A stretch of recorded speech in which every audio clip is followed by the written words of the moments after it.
9 अक्टूबर 2024 को रतन टाटा जी का देहांत हो जाता है। ये दुनिया के सबसे बड़े उद्योगपति में से एक थे।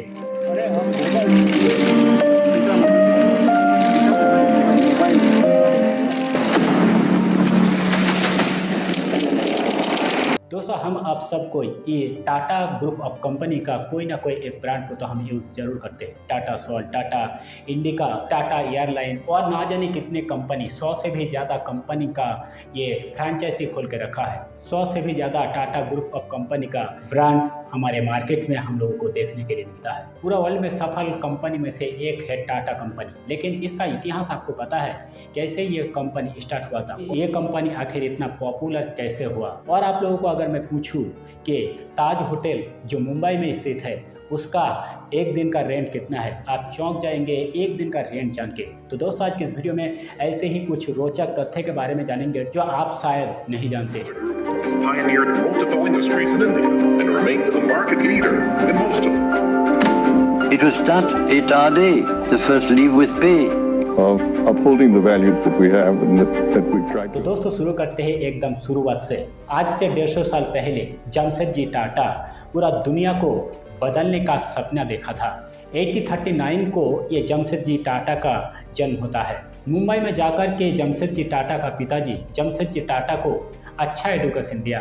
दरअसल दोस्तों, उसका पिताजी कॉटन ट्रेडिंग का काम स्टार्ट कर दिया था मुंबई में। तो उसका पिताजी उसका अच्छा से परवाइश किया, उसको अच्छा एजुकेशन दिया ताकि कल के डेट में एक कॉटन ट्रेडिंग कंपनी को वो संभाल सके। तो दोस्तों, ऐसा ही हुआ।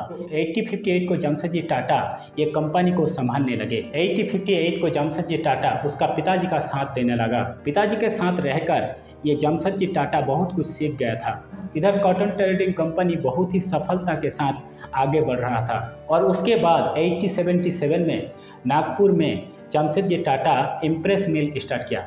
पहले तो ये कंपनी बहुत ही लॉस में चल रहा था, लेकिन रतन टाटा आकर के इस कंपनी को लॉस से प्रॉफिटेबल बनाया। तो इसके ऊपर पूरा डिटेल्स में बात करेंगे, कैसे एक लॉस कंपनी को प्रॉफिटेबल कंपनी में बदल दिया। दरअसल मैं आप लोगों को बता दूं कि नागपुर में जो कंपनी स्टार्ट किया था एक्सप्रेस मिल, इस कंपनी में 20% वर्कर आते थे और ज़्यादा से ज़्यादा वर्कर एब्सेंट रहा करते थे। तो ये कंपनी लॉस में जा रहा था। तो इसी कंपनी को उठाने के लिए जमशेदजी टाटा बहुत ही कोशिश किया। इसीलिए जमशेदजी टाटा ने दिमाग लगाया, कल के डेट में अगर इसका इंश्योरेंस करना स्टार्ट कर दे, या तो पेंशन देना स्टार्ट कर दे, या तो फिर इसका मेडिकल खर्चा अगर उठाना स्टार्ट कर दे, तो ये वर्कर 100% कम करना स्टार्ट कर देगा। तो यही किया जमशेदजी टाटा ने, पूरी दिमाग लगा के वो वर्कर को पूरा मोटिवेट करने की कोशिश किया। 80 में जमशेदजी टाटा ने सोचा कि इस इंडिया को इंडिपेंडेंट इंडिया कैसे बनाया जाए। इसीलिए उसने इस इंडिया को इकोनॉमिकली सेल्फ सफिशिएंट बनाने के बारे में सोचने लगा। उसके बाद जमशेदजी टाटा ने बेंगलुरु में एक ज़मीन खरीद लिया और उस ज़मीन में टाटा स्टील कंपनी का प्रारंभ किया। वहाँ का लोकल फार्मर को लेकर के ये काम स्टार्ट किया। अब मैं आप लोगों को एक इंटरेस्टिंग फैक्ट बताता हूँ। जमशेदजी टाटा ने 1898 को मुंबई में ये ताज होटल बनाया था। और मैं आप लोगों को एक फैक्ट बताता हूँ कि ये होटल में ही सबसे पहले इलेक्ट्रिक बिल आया था। और उस समय इस होटल में एक दिन का रेंट था 3 रुपये, और आज के दिन उसी ताज होटल का एक दिन का रेंट है 15,000 से भी ज़्यादा।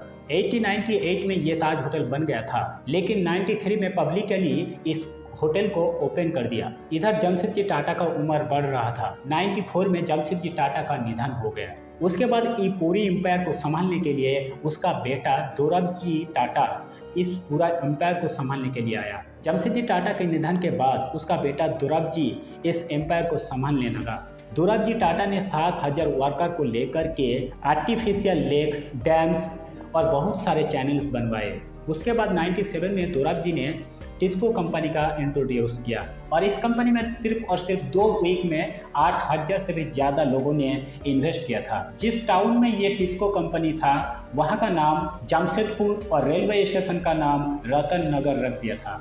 1932 में दोरबजी का भी देहांत हो जाता है।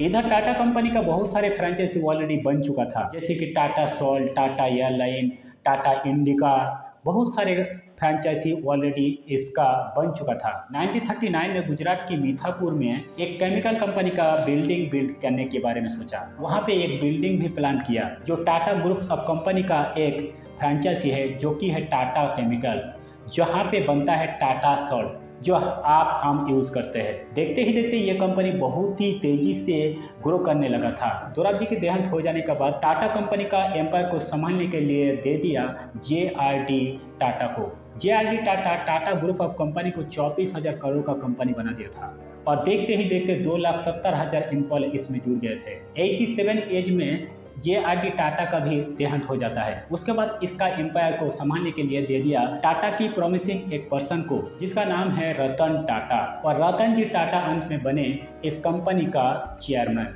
सिर्फ और सिर्फ 30 ईयर्स में ही ये इस कंपनी का चेयरमैन बन गए थे। यूएसए में आर्किटेक्चर का पढ़ाई कंप्लीट करने के बाद रतन टाटा जी मुंबई आ गए और वहाँ पे संभालने लगा ये टाटा ग्रुप ऑफ कंपनी को। घाटे में जाते हुए कंपनी एम्प्रेस मिल को रतन टाटा जी ने प्रॉफिटेबल कंपनी में बदल दिया और उसके बाद एयरलाइन, सॉल्ट और कितने सारे कंपनी और फ्रेंचाइजी में बदल दिया ये रतन टाटा जी।